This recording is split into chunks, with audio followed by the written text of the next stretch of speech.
Okay, well, we can go ahead and get started.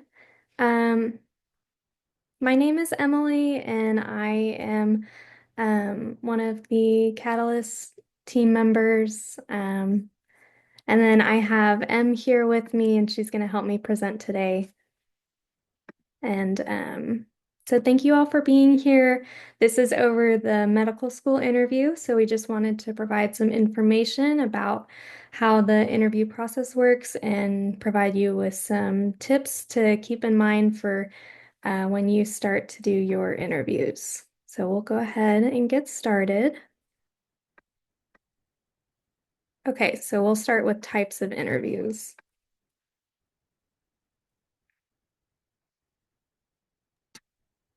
All right, I think I start here. Yeah, so just talking about the types of interviews, the four main types of interviews that you're probably going to see is the one-on-one interview, the group interview, the MMI, and the panel. So a lot of these are pretty self-explanatory. The one-on-one interview is just you and one interviewer, and it's typically them asking you direct questions about your application or other types of questions that we're going to cover later as well. A group interview is going to be you with a group of other applicants in a room and typically one interviewer. So this is typically like a discussion style where you're all sitting around a big table and one person will pose a question and kind of leave it to the group to talk about. So a note that I made for this one that's really important if you do have this type of interview style is to make sure you get heard.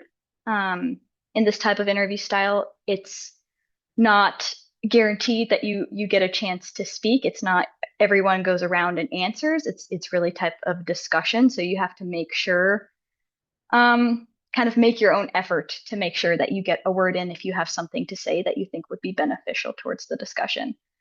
The MMI is kind of the one that typically people have most questions about. And so it's kind of difficult to explain, but we will try. So it's between 6 to 10 interview stations, and each of them focus on a different scenario or question. So typically, what'll happen is you'll get a prompt or a question, and most of the time, you'll have 1 to 2 minutes to read the prompt that you're given before you're expected to go and speak about it. And then, so a lot of people compare this kind of to speed dating. You get your little prompt, you have to go talk about it, and then time is called and you kind of move to the next one. So a lot of people find this to be kind of an intimidating one, but it also really is kind of nice because it limits the time that you can talk about it, and really, if you have something good to say, makes it flow a little easier. And then there's the panel interview, which is you with multiple interviewers asking you questions. So those are just kind of the general styles that you might encounter. And then what will they ask about? So this is questions we get a lot, like what should we be prepared to answer in these types of interviews? So we're going to go over a couple of big things, and then I also have a list kind of common questions later that we can talk about. So the big one is the tell me about yourself. It is something that you think at this point you wouldn't have to answer anymore, or when you get to this type of interview when you're like, you guys have read my application, you read my personal statement, you know everything there is to know about me, they are still going to ask. So it is very, very important that you have an answer to this. And something that I'm going to stress later too is to practice your answers. This is a huge one that you want to have practiced. Just you know it's coming, so you don't want to not have anything to say. Why medicine and why this program is a big one that every single program is going to ask you. Then there will be some general questions about your experiences and things that you put on the application. There will be a set of scenario questions, things like tell me about a time when, or if you were in this situation, what would you do? And then the core competencies are something that we've kind of been told to stress. It's something that most programs base their questions around. And so I have a lot of those listed.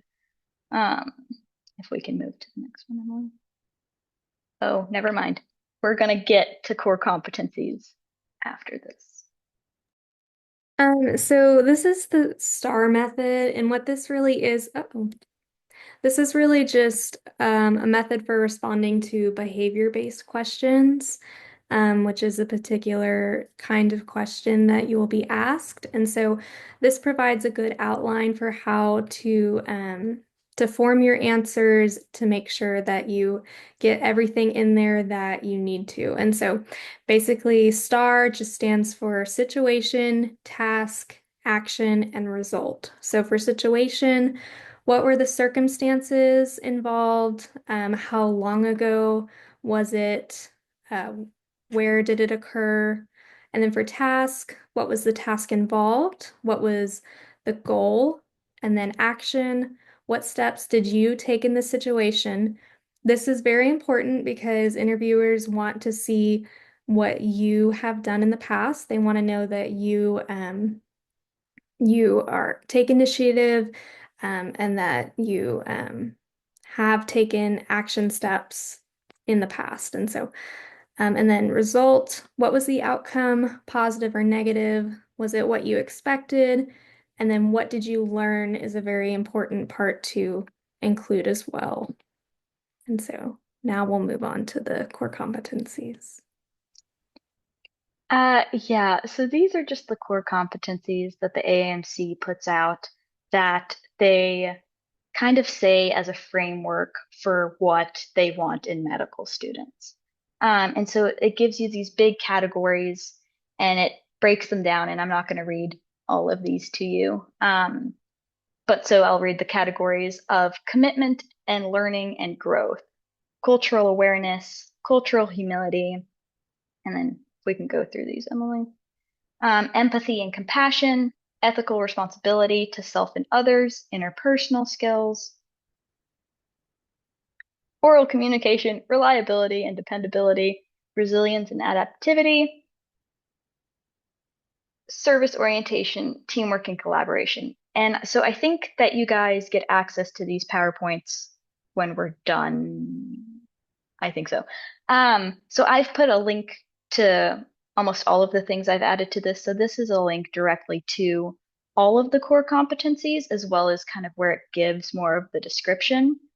But so a lot of interview questions are really going to be based on trying to target these competencies. So if you really take a good look at these and kind of understand like what are they looking for by this competency and how could they ask me about this? Or what is this core competency? Like service orientation. Like ask yourself, what is something that I've done or a story that I have where I can show that I'm service oriented? And if you can go through kind of all of these and just have your example ready, just be like, hey, like if I'm asked about teamwork, I know that this is something that I could talk about. This is an example I could give where I was a team player or I was a leader or I was able to collaborate well. If you're able to do that for all of the core competencies, then there's really very few curveballs as far as the general questions that they would usually present you with.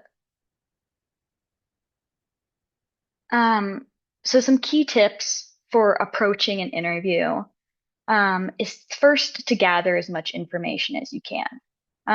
When you get an interview, usually it'll tell you what the format of the interview is, right? Is it going to be is it in person or is it virtual? Is it a set of MMIs or is it just a one-on-one interview? So having all of that information is really going to determine how you prepare. What's the length of the interview? If it's in person, are you going to be on campus all day? If it's virtual, is it just like a 1 hour session? So it's very much going to vary from program to program. So knowing what you're getting yourself into before you start your interview is very important. And then it's also super, super good just to have school specific competencies and values before you start an interview. Make sure you know what the program's about. Make sure you know why you want to go there. What is it about them specifically that appeals to you? And what about you is specifically appealing to them? Having those things prepared and not just having super generic answers can be really beneficial to making you stick out to a committee that's evaluating so many students. Like, why do we want you here? So having a really good understanding of what the school is about is really helpful. Um, yeah, and then just enter the situation with as much information as possible. A lot of times, when you schedule your interviews, it might even tell you who your interview is with. Um, if it's a specific professor or a group of professors, it might even be beneficial to do some research on who they are, right? Are they in pediatrics and you know you really want to go into pediatrics? Like, is that something that you could talk about and just put yourself more at ease and have some common ground to talk about? That's really good information to have as well. And then, like I said, practice. As silly as it might seem, you do need to practice. And this was one that I had personally a really hard time with and just really wanted to think that I didn't need, but you cannot expect that your answers will come naturally to you. As much as I wanted to believe, like, I'll know what to say when someone asks me, tell me about yourself, or I know my strengths and weaknesses, you don't. You don't in a very elegant way. And so it's just so beneficial to know at least general concepts. So something that's on the AAMC that I think is really a good thing to keep in mind is prepare, don't rehearse.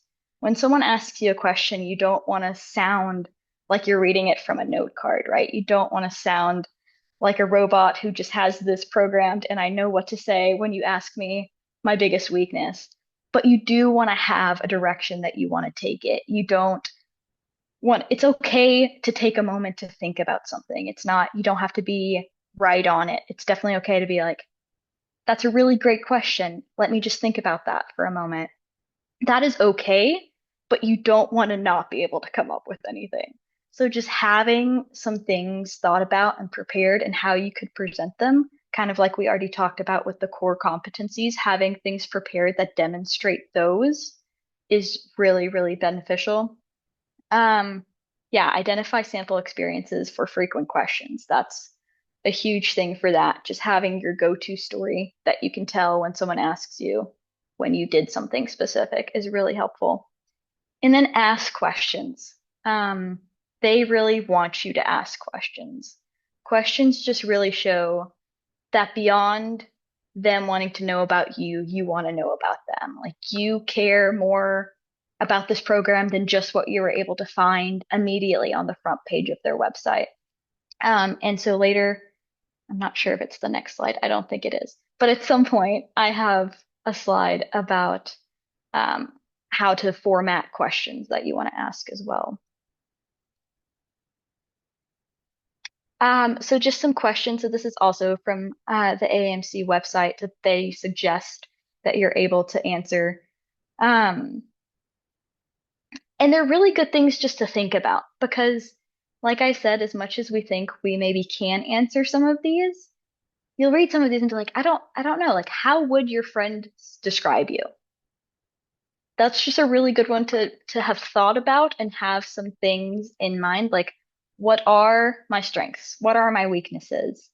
What do you see yourself doing in the future? What are your goals? And with a lot of these questions, it's always really good to also think about what are my goals and take it back to how do they align with the mission of the school? Or how do they align with going here? Like, my goal is to work in this part of the state, and that's why I really want to go here. Or my goal is to be in this type of specialty, and the program is so strong in this, so I'd really like that. Always having a way to tie it back is really beneficial. Why are you interested in our school? What are you looking for in a medical school? Um, can you tell me about this deficiency on your record? So that's a huge one. If you do have anything, whether it be a lower grade or a lower MCAT or whatever it may be, that this would be a really great time.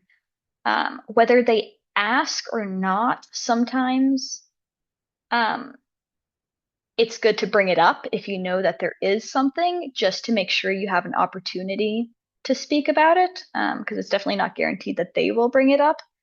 But if there is something that you want to address and just want them to have more clarification about, it's definitely good to bring it up.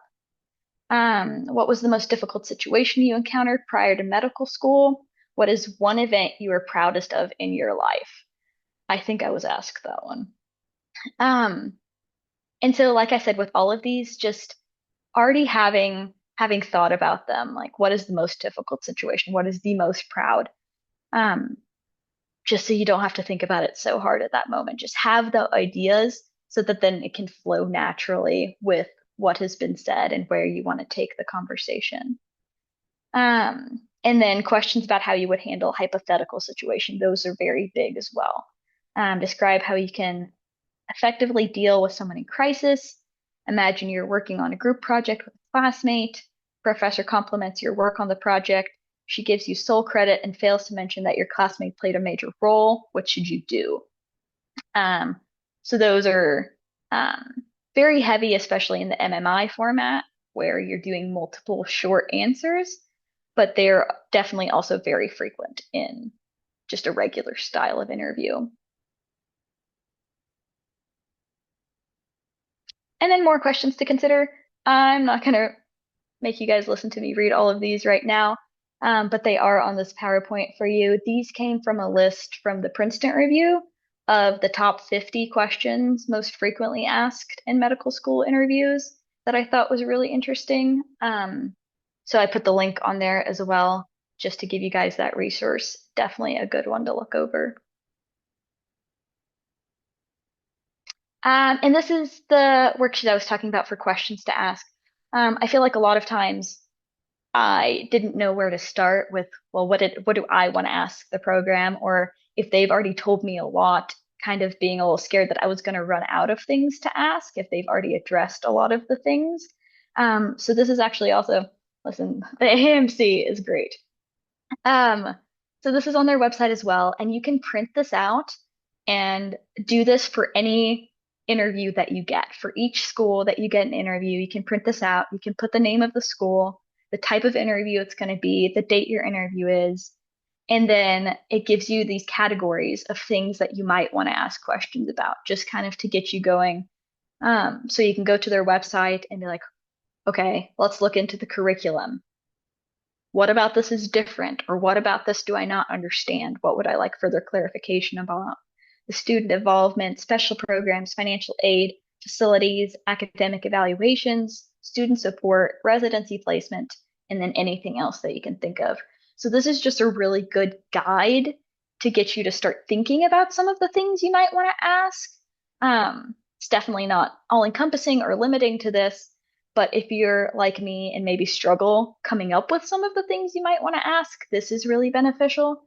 And it's also just good to have thought about it already and maybe put it down, have the paper with you.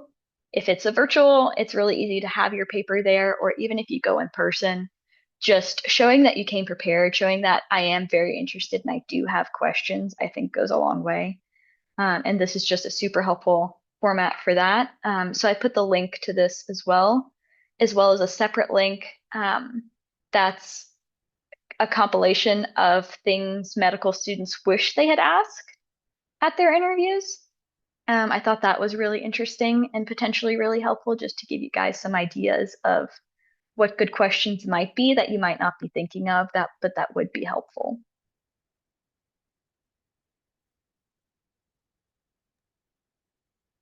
Okay, so for your interview day, you really want to make a good first impression. And so to do that, I mean, preparation is key. Em has already talked some about that, but you want to practice your answers. You want to be prepared for the interview process and have an idea of what you're going into. And so on the day of, you want to arrive early. So if you're doing an in-person interview, make sure that you arrive to the site early, or if it's virtual, log in early. That's especially important for virtual because you never know what kinds of um, technological issues that could come up. So you just want to be sure that you give yourself enough time to deal with anything that might come up so that it doesn't impede your interview process. And then also familiarize yourself with the online platform of an online interview. So you can look into what they use for their interviews. If it's Zoom, we're on Zoom now, so you may already be pretty familiar with that, but just be aware of what they'll be using. And then for an in-person interview, you want to know the location. You want to know how you're going to get there, plan for traffic, know the exact building you're going to be in, how you're going to get to that building. So you just really want to think through all those logistics so that there aren't things that take you by surprise. And even if something does take you by surprise, that's why you got there early so that you can deal with that as it comes up.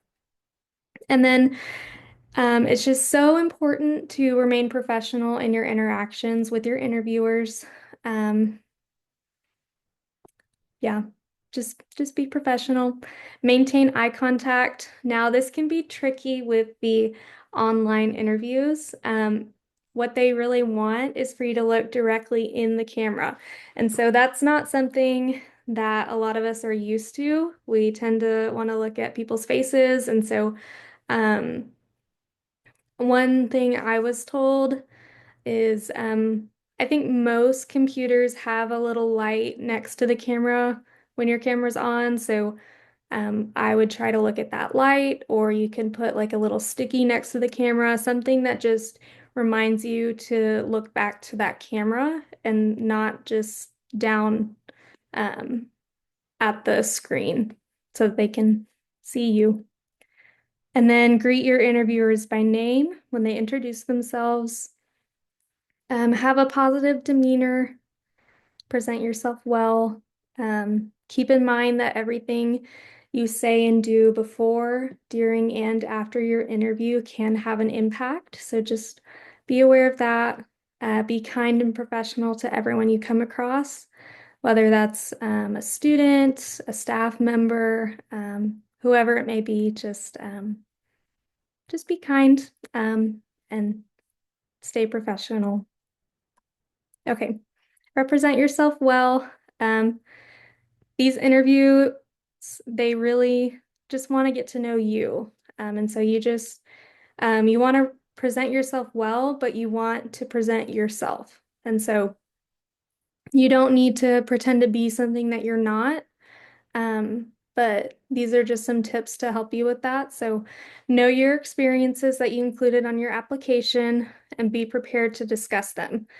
They will likely bring up something very specific, and so you want to be aware of everything that you put on the application and be ready to talk about it. And you want to be able to add some depth to those experiences. You don't want to just repeat what you've already talked about in the application. Um, Convey your motivation for medicine and your interest in medical school. You want to ensure that your passions leave an impression. You want them to know why this is important to you and why you've worked so hard to get to where you are and why you'll continue to work hard. And so just make sure that they can see why you care about this and why it matters to you. Be a storyteller. Stories often leave a greater impact and are a great way to share about you. And so when you're sharing about your experiences, it can be helpful to frame it in a story format. And so practice that as well, get comfortable with that. And just keep in mind that if you're offered an interview, that means that they've already looked through your application and they are interested in you and possibly having you as a part of their incoming class. And so they really just want to get to know more about you. So I know it can be stressful, but just try to relax, um, try to have peace about the fact that you've made it to where you are, and just share about yourself and let them get to know you. Okay, and then just dress professionally. comfortably and in a way that makes you feel confident. So, usually, professional dress is a suit of some kind, so slacks and a blazer, um, or a skirt for women if it's of appropriate length. So, just be ready to dress professionally. And then the interview timeline. So, invites are usually sent out beginning in late summer or early fall of the current application cycle, but they can continue through winter or even the following spring. Um, and then schedule, you typically schedule within the window of August to February. And then the decision is very dependent on the school. And so it can be based on the interview times and they can be released in waves. And so um, I think often they may be a month after the interviews, but it really depends on the school. And was there anything you wanted to add here? Okay. All right. And so um, we are having mock interviews. And so there will be a link to sign up that will be sent out following this workshop. And Catalyst mentees will receive that link first, and then it'll go out to the rest of the attendees. And spots are limited, so signups are on a first come, first served basis.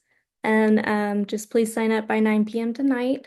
But we're excited to offer this opportunity for you guys to practice your interview skills and help you be more prepared for your interview when it comes around. And so info about the mock interview, they will take place on Zoom. After signing up, you will receive a confirmation email with the time you signed up for and the Zoom link. It'll be conducted by one OU Tulsa faculty member and one medical student. They'll be approximately 30 minutes long, and it'll allow for some time for your questions and to receive feedback. Dress professionally and log on early. Do be prepared to wait a few minutes just in case interviews are running behind. We do have some that'll be back to back, and so the faculty member will be starting those interviews. So um, don't stress too much if it's running a little bit behind. But if you do run into any problems, just reach out to me, and that's my number right there. And then, do we have any questions?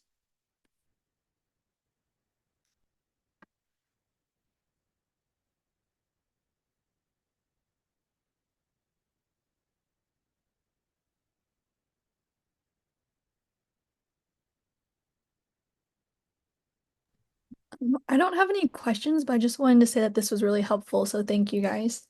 Oh, good. I'm glad. Well, we're glad that it was helpful, and we're glad that you could be here.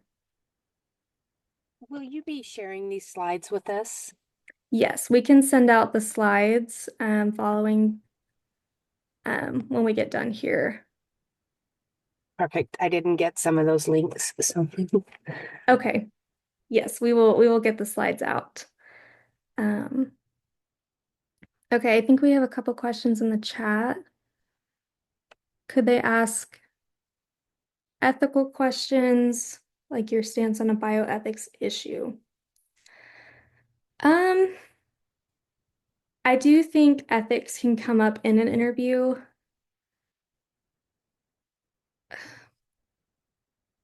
I don't think you will have to share your stance on a particularly controversial issue if that is a concern. Um, I don't know. Em, do you have any thoughts about that? I know that ethics questions are definitely fair game.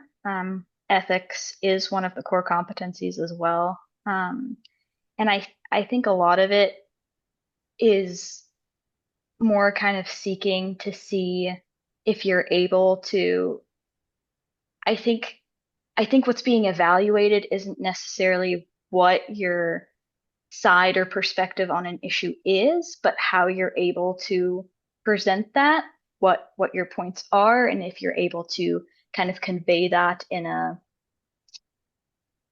I don't know the right words to use, but just kind of in a respectful manner of this is, I do have a well thought out opinion on this, and these are kind of my stances for it. I feel like is more of what they're kind of trying to assess versus actually like your stance necessarily on a topic. I think it does potentially matter where you're interviewing, the degree of difficulty as far as ethical questions that you might receive. I that did vary pretty heavily for me. Um, but so yeah, and nothing felt crazy or like they were really trying to push you to one thing or another or trying to get you to say something very controversial, but they did just kind of want to know that you could come up with what your opinions on it are and kind of present those well. I don't know if that answered it, but Okay. And then an ideal time frame for how long an answer should be. I think it really depends on the question and what your answer is. So if it's,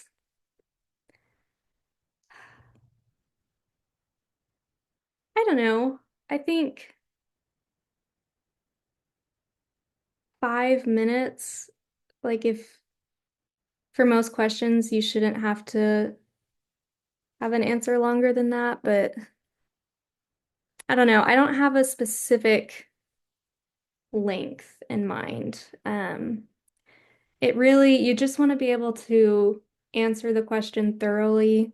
Um, I wouldn't worry too much about how long it takes to answer it, just so long as you are answering the question that they are asking, and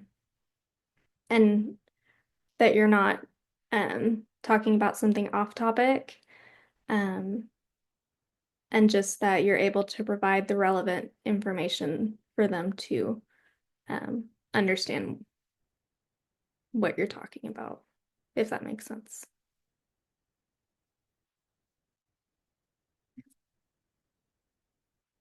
Um, okay, so the type of interview for OU, I believe, so when I went through, it was I believe a panel interview. So we had, for the OKC interview, it was three interviewers, two faculty, one medical student was on the panel.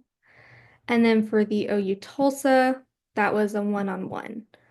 I do not know of it having changed, so I believe it should still be that.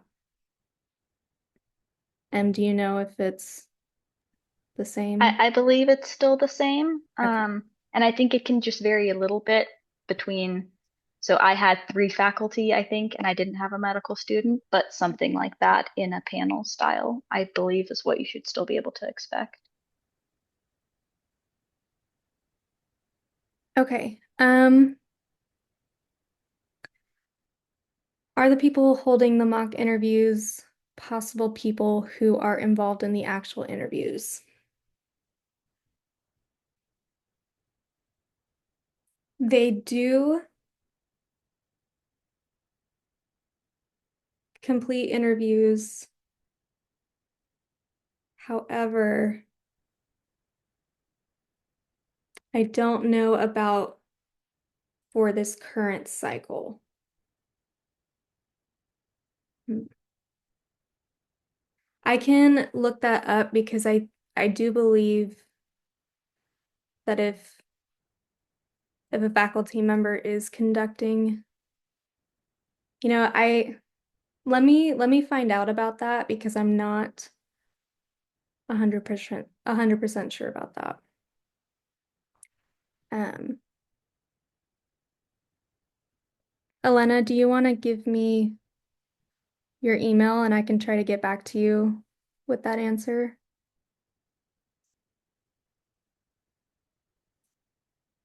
Okay, that sounds good. Okay. Is there anything you wish more applicants would do after an interview? Um, I mean, just be sure to ask questions when there's time for you to ask questions. Um, I think a handshake goes a long way if you're in person. Thanking the interviewers is important. Um, I don't know. Do you have anything else? I think just going back to what you said earlier, Emily, just kind of being kind and professional throughout your whole day. If it is an in-person interview, a lot of times they'll do like tours or maybe like lunch with medical students after your interview or kind of interspersed within your day. Um, I think it's kind of like you said, just making sure you're aware of yourself all the time, even outside of your confined interview space.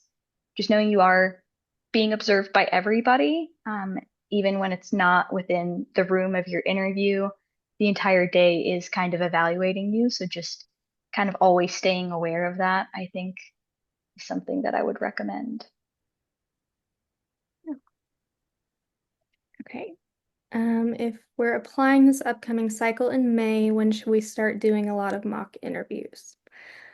So I don't know that you need to do a lot of mock interviews necessarily. I did one before I did my interview. Really, you can do a lot of preparation outside of a formal mock interview. And so, you can do what Em talked about by looking over questions and just thinking about what your answers would be. Um, so I don't know. I don't know that you need a lot of mock interviews. I think it's just helpful to kind of give you a feel for the format, how it'll flow, and kind of helps get your nerves out a little bit before going to do a real interview. And just to add, I think as far as timeline, if that's kind of what you're wondering, I think probably after you've written your secondaries is a good time to kind of start thinking about it. That still gives you a little bit of time before you hear about the interviews, but already gets you thinking about it and having some of those answers down for it to be a little less stressful when you do start getting those interviews. How did the interview in OKC compare and contrast with the interview in Tulsa? Um, so all of us on the Tulsa campus first did an interview through OKC. And so that was really your traditional medical school interview. They wanted to, know why medicine, why OU, and yeah, they just wanted to get to know more about the applicant, kind of what we've already talked about.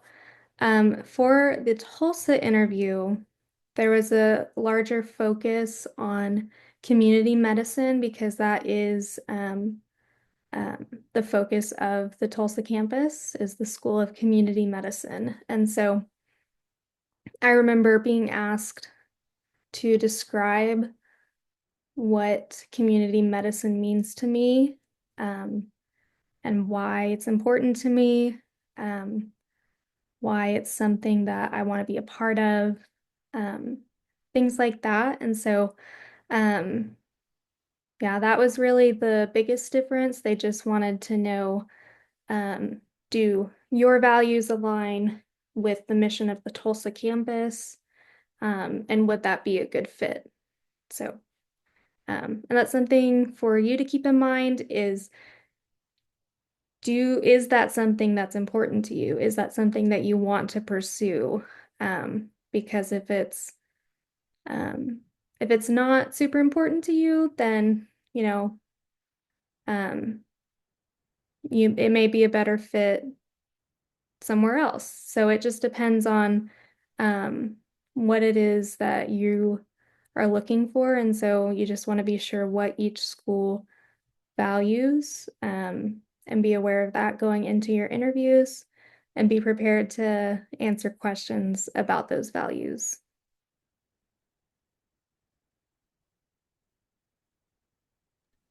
Okay. Just a quick add on to that, kind of exactly what you said. The OKC interview is interviewing you to get into med school. So to get into Tulsa, you have to be accepted to OKC first. So that's why theirs is kind of more the traditional interview. And then once you've been accepted to med school through OU, the Tulsa one is a little more exactly what you said, Emily, just like more personal, like why do you want to come here? Why is this a good fit for you? Why would you be a good fit for us? Kind of more assessing if this is really what you want versus are you a qualified applicant? Because at that point it's been established that you are, and it's more of a fit interview, like you said. Yeah. Okay, for the mock interviews, are we allowed to ask for feedback at the end of the interview? Yes, definitely. So I don't know how every faculty member is going to lead their interview, but there should be a few minutes at the end, and they'll either just go ahead and provide feedback, or um, there'll be time for you to ask questions and you can ask for them to provide you with feedback.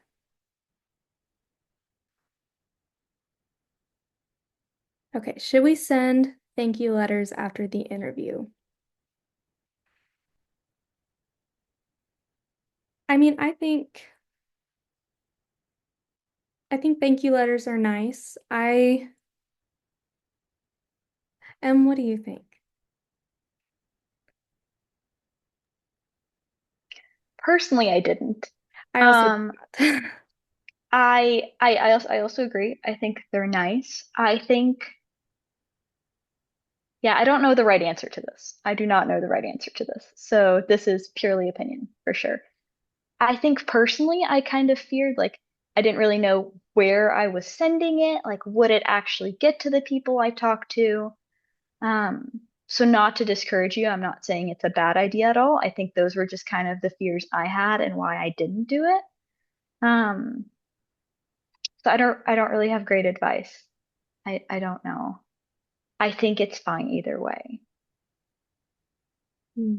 I think, yeah, if you can figure out the best way to get it to the interviewers, then I think it's a great idea. I think it is very personal, and yeah, it's kind and makes people feel good. So um, yeah, but I think it's really up to you.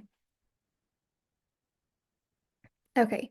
Um, Correct. You do not get an interview with Tulsa until you've been accepted. Well, hold on.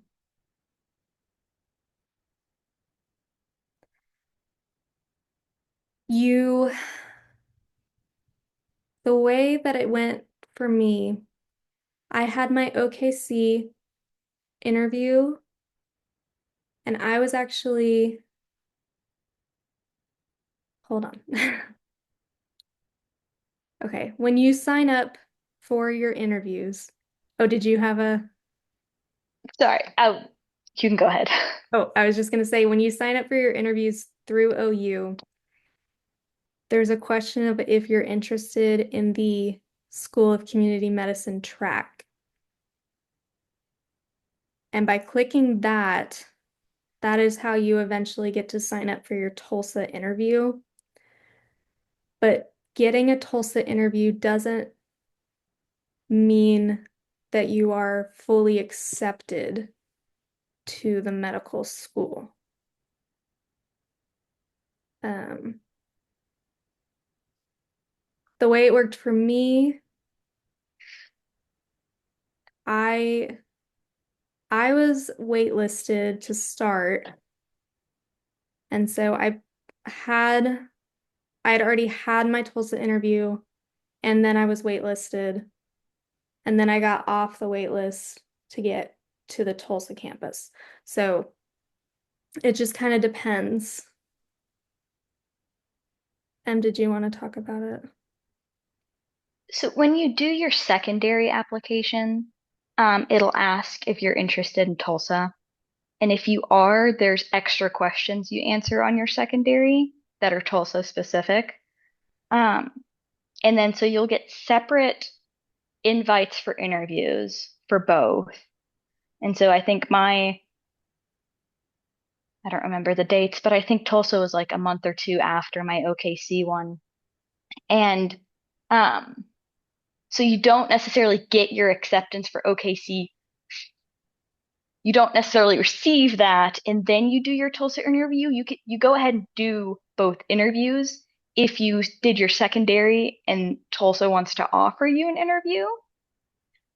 But at the end of the day, you still have to get, it is kind of complicated. You still have to get the green flag from your OKC interview first. Because if the OKC interview says no, then it does you're not going to get the Tulsa spot either. I don't know if that makes sense. So you can go ahead and interview for both, but you do have to, OKC has to accept you for Tulsa then to evaluate you fully and then accept you. Okay. It is complicated. Okay. What common mistakes in interviews, specifically virtual, what are common mistakes and how should we avoid them? Hmm. One I did hear a lot when I was going through the process is not taking time to think about your answer. I think they would rather you take a few moments to gather your thoughts and then provide a more clear answer than to just start talking and not have a clear direction for your answer. I think that can be a common mistake. I mean, other than that, I think just staying engaged too. mm, I think it's easy when you're virtual.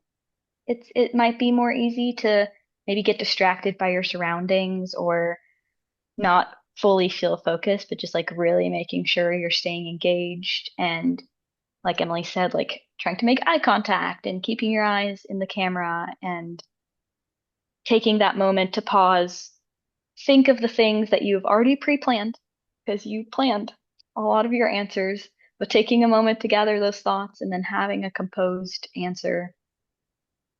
Yeah, I don't know if I have anything else. yeah. Mm. Oh, for a virtual interview, is it unprofessional to be using headphones? I haven't heard that. I'm pretty sure I used an AirPod. Yeah, I definitely used headphones. Personally, I think it makes the audio a lot better than if I don't. So I may have honestly used big headphones. I'm not even sure anymore. So I think that's fine.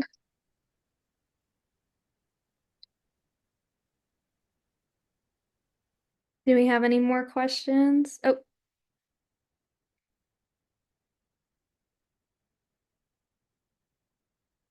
if you didn't see it, if you don't have an email from Danny, go ahead and let her know.